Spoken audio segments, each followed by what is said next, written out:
Kawete Kabaka's Run.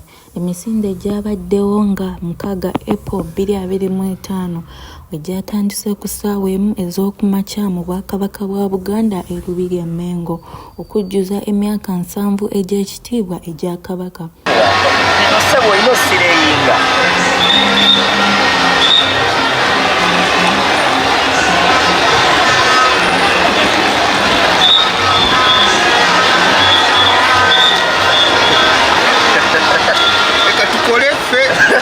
Mane manyokirira waliwo.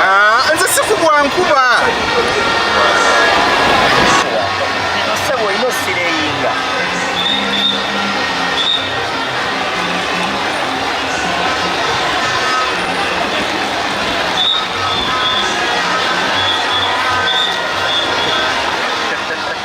Emisinde gyasinzidde ku kukomya obulwadde bwa siriimu mu baana ab'obuwala ensangi zino era kigambibwa nti we tunaatuukira mu 2030 bujja kuba bukendeezeddwako mu nsaasaanya. Abantu ba Buganda naye n'emikwano gyaffe enkumuliitu abatwegasseeko mu nnamutikwa w'enkuba ne bajja Ssaabasajja Kabaka atuwuubire tudduke.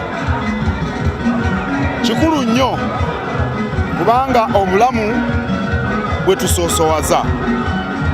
Twebaza bannamikago abatambula naffe abalaba ng'ensonga eno nkulu, naye okusinga byonna neebaza abantu olw'omwoyo gwa Buganda ogutafa. Tulina okunyweza Ssemasonga ey'okutaano ey'obumu, ate bwe tuba nga tunywezezza obumu Ssemasonga esooka ejja kuba nnyangu ey'okunyweza, okukuuma n'okutaasa Nnamulondo. Awo nno kano akabonero kalungi. Neebaza abateesiteesi bakulembeddwa ow'ekitiibwa Kaawaase tuli naye wano, omumyuka wa Katikkiro asooka, amyukube ow'ekitiibwa Sserwanga minisita w'emizannyo n'abavubuka. Enteekateeka eno eba ya muggundu era bakola kiro na misana, era nabo tubeebaza nnyo. Nga tumaze okudduka tujjukire obubaka eri abasajja okubeera abasaale okutaasa omwana ow'obuwala. Nze nzikiriza nti 2030 wanaatuukira siriimu tujja kuba tumugobye mu nsi yaffe. Mwebale nnyo mwebale. Namungi w'omuntu yalabiddwako mu masajja ag'enjawulo 18 nga beetegekedde emisinde si muto si mukulu.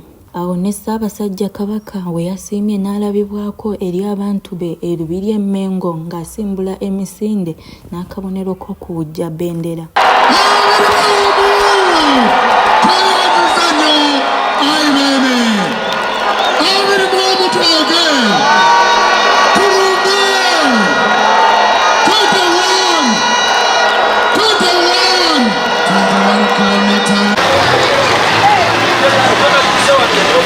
Bangi balabiddwako mu nkuba nga bettanidde emisinde gya Kabaka ng'akabonero akalaze okwagala bwa Buganda.